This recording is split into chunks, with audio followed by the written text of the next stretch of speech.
Bonjour tout le monde, bienvenue sur ma chaîne pour votre vidéo, votre lecture de Fenêtre sur soi. Comme je vous l'avais promis, voici donc pour cette période de mi-juillet à mi-août, cette petite fenêtre sur soi. Ceux qui n'ont pas l'habitude, imaginez que vous ouvrez une fenêtre à l'intérieur de vous, que vous puissiez y lire en fait vos préoccupations principales, ce qui se passe en ce moment à l'intérieur de vous. Et cette vidéo peut éventuellement représenter des pistes, des suggestions, des pistes à creuser, des portes à ouvrir et quelques réflexions à mener. Alors pour cette lecture, j'ai utilisé le tarot Grand Luxe que voici, que voilà, magnifique. Une petite carte conseil à la fin de la lecture avec un jeu que j'aime énormément. Il est absolument magnifique ce jeu.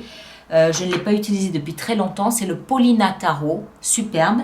Et puis en fin de lecture, une petite carte oracle comme ceci d'un jeu qui m'a été offert par Laetitia Léchère, l'âme à fleur de peau. Voilà, très bien. Alors, signe après signe, vous retrouverez vos fenêtres sur soi. Et puis, nous, on se retrouve, quoi qu'il en soit, le 25 juillet prochain pour les vidéos du mois d'août.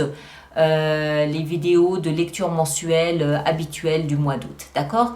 Passez un bel été et à très bientôt. Cancer, bonjour à vous et bienvenue sur ma chaîne pour votre lecture de Fenêtre sur soi pour cette période de juillet-août 2022. J'espère que vous allez tous très très bien. Alors on va faire cette lecture comme d'habitude. Et puis que vous soyez signe solaire cancer, signe ascendant cancer ou signe lunaire en cancer, cette lecture peut vous concerner. Si ça n'est pas le cas, n'hésitez pas à aller voir vos autres signes, ça complétera cette lecture. Alors au cœur de cette période, attendez, je coupe. Ah, ça c'est pas clair. Alors, je vais remélanger, je le sens pas là. Je vais refaire un petit, voilà. Alors, on va couper ça, voilà. Donc, au cœur de cette prochaine période et au cœur de votre lecture, vous avez le magicien, arcane majeur. Bon, le magicien, c'est Merlin.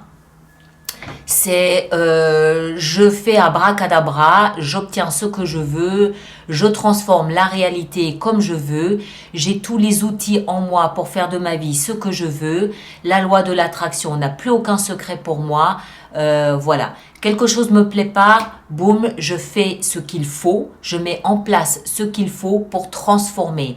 Mais ça part surtout en fait d'une conviction personnelle et de la confiance en soi pour arriver à métamorphoser, à transformer une situation qui peut vous déplaire, d'accord? Ou une relation, voilà. C'est savoir que vous avez les outils, la boîte à outils, la caisse à outils en vous pour changer ce qui ne vous convient pas. On continue. Dans la tête, vous avez le valet de bâton. Alors, vous avez le valet de bâton, c'est quelque chose de nouveau, mais quelque chose de joyeux, quelque chose de drôle. Dans votre tête, c'est un peu comme si vous aviez l'intention de désormais ne vivre que pour vous amuser. D'accord? Le valet de bâton, il représente pour moi l'enfant intérieur. C'est celui qui veut s'amuser, c'est celui qui veut rire, c'est celui qui veut faire des bonnes blagues, c'est celui qui veut passer du bon temps. Ça ne veut pas dire glandouiller et ne rien réaliser. Ça veut dire avoir de la joie dans sa vie au quotidien. Ça veut dire se permettre d'avoir au moins un fou rire par jour. C'est ça l'enfant intérieur, c'est ça le valet de bâton. Et ça, c'est dans la tête. C'est comme si dans votre tête, aidé du pouvoir que vous avez sur vous, vous vous disiez, ok, à partir de maintenant, je veux m'amuser et rire. Au moins une fois par jour, je veux un fou rire. Voilà. Je prends cet engagement envers moi-même d'avoir au moins un fou rire par jour durant cette période et à partir de maintenant. On continue. Le socle, ce que vous avez ici dans votre position favorable, on a la 3 de coupe. 3 de coupe, c'est une certaine légèreté. Une certaine légèreté face à la vie. Encore une fois, c'est de loin pas péjoratif. Ça veut dire que vous n'allez pas vous encombrer de problèmes, de poids morts, de soucis des autres, de choses encombrantes pour rien. D'accord? Moi, je veux être léger pour pouvoir être libre. En fait, c'est sentir libre. C'est pouvoir se sentir libre, c'est pouvoir rencontrer Pierre, Paul ou Jacques au moment où j'en ai envie, c'est avoir des amis, c'est réseauter, c'est passer des bons moments à rire avec ses amis, c'est les terrasses de café, c'est les 5 à 7, c'est des bons moments, c'est des moments d'échange, de joie, de bonheur, de plaisir avec les autres personnes, des amis, des membres de la famille, voilà. Et ça, c'est dans votre force. C'est-à-dire que les 3 cartes me font comprendre que votre colonne vertébrale ici, elle est dans une attitude plus légère face à votre vie, face à ce qui vous entoure et face à vous-même. C'est ne pas se prendre au sérieux. Ça ne veut pas dire ne pas être sérieux, mais ça veut dire ne pas s'encombrer de choses inutiles parce que la place est plutôt privilégiée pour rire, s'amuser et passer des bons moments. Ok ? Le passé, c'est-à-dire de là d'où vous venez pour entrer dans cette situation, on a le roi de denier. Alors, le roi de denier, il peut représenter une personne d'un signe de terre, plus âgé que vous, taureau, vierge ou capricorne, un homme ou une femme, mais peut-être plutôt un homme, tout au moins quelqu'un de mature et responsable. D'accord? Ça peut. Ça peut aussi représenter un banquier, un agriculteur, un chef d'entreprise, quelqu'un comme ça. Mais moi, je ne crois pas. Je pense que c'est vous. Je pense que ce que ça nous indique, le roi de denier, c'est l'oncle Picsou. C'est-à-dire que c'est quelqu'un qui est capable de faire fructifier un centime. C'est quelqu'un capable de faire fructifier une petite entreprise familiale. Il est capable d'en faire une grande société internationale. D'accord? Il y a cette notion de faire fructifier. L'agriculteur qui a un tout petit lopin de terre, il va être capable de vraiment agrandir son champ et d'en faire quelque chose d'important. Il y a vraiment cette notion d'accroître. Avec le denier, on a toujours aussi une notion de sécurité. Parce que c'est un roi, il y a la responsabilité qui vient avec. Donc la responsabilité de ce que l'on possède, la responsabilité de faire fructifier son épargne. Donc moi, ce que je comprends, c'est que de là d'où vous venez, vous avez acquis une certaine sécurité, qu'elle soit financière, professionnelle, patrimoniale, ça peut même être des amis, un réseau d'amis auquel vous vous êtes greffé et qui vous donne une sensation de sécurité, mais que vous valorisez et qui vous valorise, parce qu'il y a le denier. Donc vous venez d'un endroit où vous vous êtes employé à construire une forme de sécurité pour vous, d'accord? De maturité, de responsabilité pour le long terme. Votre sécurité est assise et elle est acquise. C'est ce qui vous permet d'entrer maintenant dans une espèce de jeu avec la vie, avec vous-même, où vous avez votre baguette magique et vous obtenez à peu près ce que vous voulez. Parce que vous savez que vous avez les formules magiques et toutes les potions magiques pour faire de votre vie ce que vous voulez. Vous voulez vous amuser, vous voulez des moments de légèreté entourés de vos amis et vous savez comment réaliser ça, tout simplement. Là où vous allez, c'est vers la 8 de coupe. Alors, 8 de coupe, c'est intéressant. Regardez, ce bonhomme ici, alors les coupes, je vous rappelle qu'elles représentent les émotions. Certaines sont renversées, d'autres pas. Mais lui, il tourne le dos à ces coupes. Ça veut dire quoi? Ça veut dire qu'il n'y a rien de nouveau sous le soleil sur le plan émotionnel. D'accord? Il connaît chacune de ses coupes, il en est lassé, il en est usé, il part. Il part où? Chercher la 9e coupe qui représente son rêve, son idéal. Donc, ce que vous avez mis en place avec le roi de denier et cette capacité à jouir de la vie ou à jouir de votre facilité à entrer en contact, en communion avec la vie et avec vos amis, vous permet de quitter quelque chose où émotionnellement vous n'étiez plus nourri pour aller chercher une vie émotionnelle tout au moins qui correspond davantage à vos rêves, à vos idéaux. D'accord? C'est comme si pendant le temps de la construction de votre sécurité, de votre stabilité, vous vous étiez contenté d'un niveau de vie émotionnel. Bon, c'était mieux que rien, mais c'était pas terrible quand même.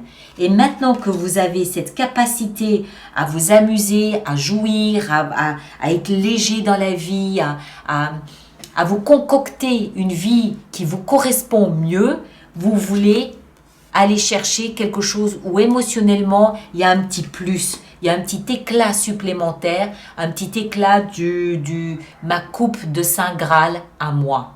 D'accord? Alors, on va voir le conseil qui vous est donné dans cette démarche. Quel est le conseil qui vous est donné? On va prendre celle-ci. C'est la 6 d'épée. Waouh! Ok, alors c'est un peu plus radical que ça. 6 d'épée, c'est je pars. Ici, c'est émotionnellement, ça ne me nourrit plus. 6 d'épée, c'est tout ce qui est dramatique, chaotique, catastrophique, dispute, conflit, négativité dans ce que j'ai pu vivre précédemment. Je le laisse derrière moi et je pars vers quelque chose de plus calme, de plus posé, de plus serein. Il y a vraiment on comprend que vous vous êtes employé à vous procurer votre espace de stabilité à vous. Et dans cet espace de stabilité à vous, vous avez un nouveau comportement avec les autres et avec vous-même et avec la vie. Ce qui vous permet de partir à la recherche de votre Graal à vous, c'est-à-dire de votre idéal émotionnel à vous. Et le conseil, c'est laisser tout le dramatique que vous avez vécu, le chaos, les assiettes cassées, les disputes, que ce soit avec un partenaire, avec des amis, avec la famille, avec peu importe, les déceptions, les frustrations, laissez tout ça derrière vous.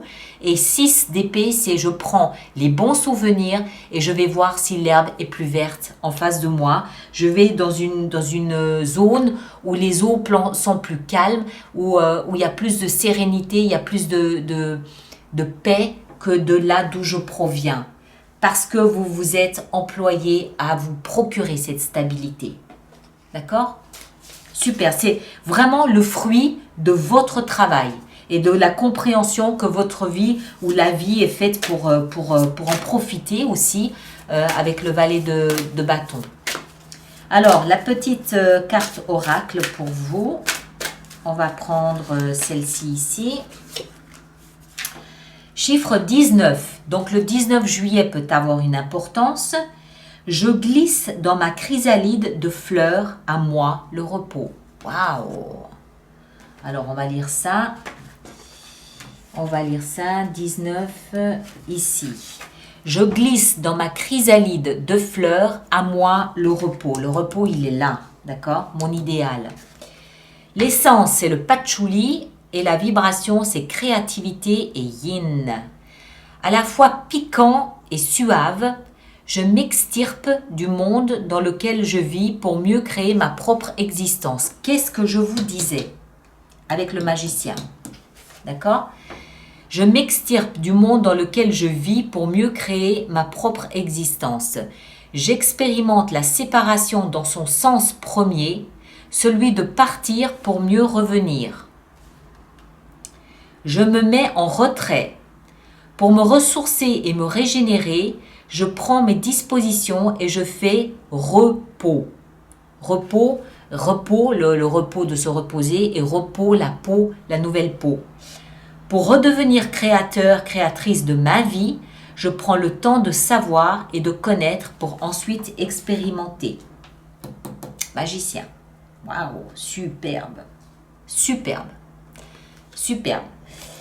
Voilà mes chers. Alors, si votre signe ascendant et lunaire n'est pas Cancer, allez voir votre signe lunaire et ascendant, ça va vous permettre de compléter la lecture. Merci de partager, de liker et de laisser vos commentaires, surtout sur YouTube pour les autres personnes du même signe que vous. Merci aussi de vous abonner. Et puis, on se retrouve, nous, le 25 juillet prochain pour les lectures intuitives du mois d'août. Merci à vous tous et à très bientôt. Merci beaucoup.